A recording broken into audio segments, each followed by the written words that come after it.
നമ്മെ സഹായിക്കുമെന്ന് തോന്നുന്നില്ല. അത് നമുക്ക് തന്നെ പണ്ട് സംഭവിച്ചൊരു ചെറിയ വിടവാണ്. വളരെ മുൻപ്, വർഷങ്ങൾക്ക് മുൻപ് നമ്മൾ അൽഫോൻസ തമ്പുരാട്ടിയുടെ ഡെയർ ഡെവിൾ സഖ്യത്തിൽ ചേർന്നില്ല. നമ്മൾ സൂപ്പർ കിങ്സ് ആയിരുന്നടേ. എങ്കിൽ നമുക്ക് യുദ്ധച്ചെലവുകളുടെ ധനശേഖരണാർത്ഥം ഓട്ടംവുഡ്സ് കൊട്ടാരത്തിലെ സാവിത്രി തമ്പുരാട്ടിയുടെ ഒരു സംഗീത കച്ചേരി നടത്തിയാലും അത് കുഴപ്പമില്ലായിരുന്നു. പക്ഷേ കച്ചേരി നടത്തി പിരിഞ്ഞു കിട്ടുന്നതിലും കൂടുതൽ തുക സാവിത്രി തമ്പുരാട്ടി ഡെപ്പോസിറ്റ് അയച്ചു. പിന്നെ എന്ത് ചെയ്യും തമ്പുരാൻ? നമുക്ക് തോന്നുന്നത് ഈ സംഭാവന പിരിവിന്റെ ചുമതല ഓട്ടംവുഡ്സ് കൊട്ടാരത്തിലെ അമ്പിളി തമ്പുരാട്ടിയെയും കന്നി തമ്പുരാട്ടിയെയും ഏൽപ്പിക്കാമെന്നാണ്.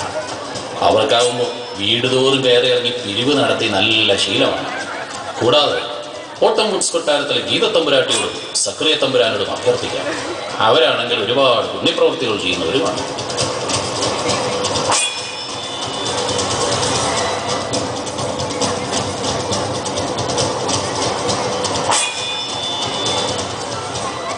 ഏതായാലും ഈ കാര്യങ്ങളൊക്കെ ഓർത്ത് അങ്ങ് മനസ്സ് വിഷമിപ്പിക്കരുത്. ആരോഗ്യ കാര്യങ്ങളിലൊക്കെ ഒരു ശ്രദ്ധ വേണം. നമ്മുടെ ആരോഗ്യത്തെപ്പറ്റി നമുക്ക് യാതൊരു വേവലാതിയുമില്ല. കുരുട്ടുകുളം മനക്കൽ സജീവൈദ്യര് പറഞ്ഞിരിക്കുന്നത് നമ്മുടെ ഹൃദയത്തിന് യാതൊരു തകരാറുമില്ലെന്നാണ്. മാത്രമല്ല, അദ്ദേഹത്തിന്റെ പരിചരണം തുടങ്ങിയതിൽ പിന്നെ നാം ഇപ്പോൾ പള്ളിയുറക്കത്തിന് മുൻപായി പള്ളിക്കഞ്ഞി കഴിക്കാറില്ല, പള്ളി ചപ്പാത്തിയെ കഴിക്കാറുള്ളൂ. തമ്പുരാൻ, ഒരു പുതിയ വിവരം കിട്ടിയിട്ടുണ്ട്. ശ്രീരംഗപട്ടണത്തു നിന്നുള്ള ചാരന്മാർ വശം അറിഞ്ഞതാണ്. ടിപ്പു സുൽത്താൻ പുതിയൊരു സൈനിക വിഭാഗത്തെ യുദ്ധമുന്നണിയിൽ ഇറക്കിയിരിക്കുന്നു. പരിണീതപ്പടയെന്നാണ് അവരുടെ പേര്. അവർ വളരെയേറെ അപകടകാരികളും അക്രമവാസനകളുള്ളവരുമാണെന്നാണ് അറിയുന്നത്. അങ്ങനെയോ? എങ്കിൽ നാം വളരെയേറെ സൂക്ഷിക്കേണ്ടിയിരിക്കുന്നു. തമ്പുരാനെ, ഇപ്പോൾ ഒരു പുതിയ വാർത്ത കൂടി ലഭിച്ചിട്ടുണ്ട്. പരിണീതപ്പടയുടെ ആക്രമണത്തിൽ ഓക്ക്വുഡ് കൊട്ടാരത്തിലെ സിസിൽ തമ്പുരാന് പരിക്കേറ്റിരിക്കുന്നു. പരിണീതപ്പട സിസിൽ തമ്പുരാനെ ഒറ്റയ്ക്ക് വളഞ്ഞു പിടിച്ച് ആക്രമിക്കുകയായിരുന്നു.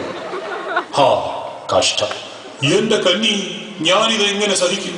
ആരവേ, നമ്മുടെ കോപ്സ് ആൻഡ് ബോൾസിലെ ചാവേർ ഭടന്മാരോട് ഉടൻ തയ്യാറാവാൻ പറയൂ. അവർ പോയി പരിണീതപ്പടയെ ആക്രമിക്കട്ടെ. അത് സാധ്യമാവുമെന്ന് തോന്നുന്നില്ല തമ്പുരാൻ. കോപ്സ് ആൻഡ് ബോൾസിന്റെ സർവ്വസൈന്യാധിപനായ രമേശൻ ജയകവരെ സുജാത തമ്പുരാട്ടി പറഞ്ഞാൽ മാത്രമേ തയ്യാറാവൂ.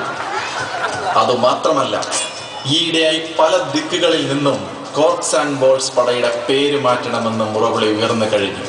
ആ പേര് അവർക്കൊട്ടും അനുയോജ്യമല്ലത്ര. അതെന്ത്? അത് തമ്പുരാനെ, നമ്മുടെ കോപ്സ് ആൻഡ് ബോൾസിലെ ഭടന്മാർ സ്വന്തം ഗ്രഹങ്ങളിലെ യുദ്ധകാര്യങ്ങളിൽ പോലും വളരെ പിന്നോക്കമാണത്. അവർക്ക് പണ്ടത്തെ പോലെയുള്ള അക്രമവാസനയില്ലെന്നാണ് പറയുന്നത്. അവർക്ക് കൂടുതൽ യോജിക്കുക പരിക്ഷീണിതർ എന്ന പേരായിരിക്കുമെന്ന് പറയുന്നു. അല്ല, ഓരോരുത്തർ സ്വാനുഭവം പറയുമ്പോൾ നമ്മൾ എന്ത് മറുപടി പറയാം? ഇനി നാം എന്ത് ചെയ്യും? ഉടൻ നമ്മുടെ നാവികപ്പടയോട് തയ്യാറാകാൻ പറയും. അതിലും പ്രശ്നമുണ്ട് തമ്പുരാൻ. എന്റെ കന്നി, ഞാനിത് എങ്ങനെ സഹിക്കും?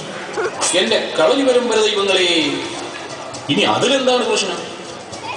അത് നമ്മുടെ നാവികപ്പടയുടെ അധിപനായ രമേശൻ ജയകവരെ കാണണമെന്നില്ല. അദ്ദേഹം നേവി ബോളിൽ പങ്കെടുക്കാൻ പോയതാണ്. മാത്രമല്ല, ഈയിടെ അദ്ദേഹത്തിന് സമുദ്രത്തിൽ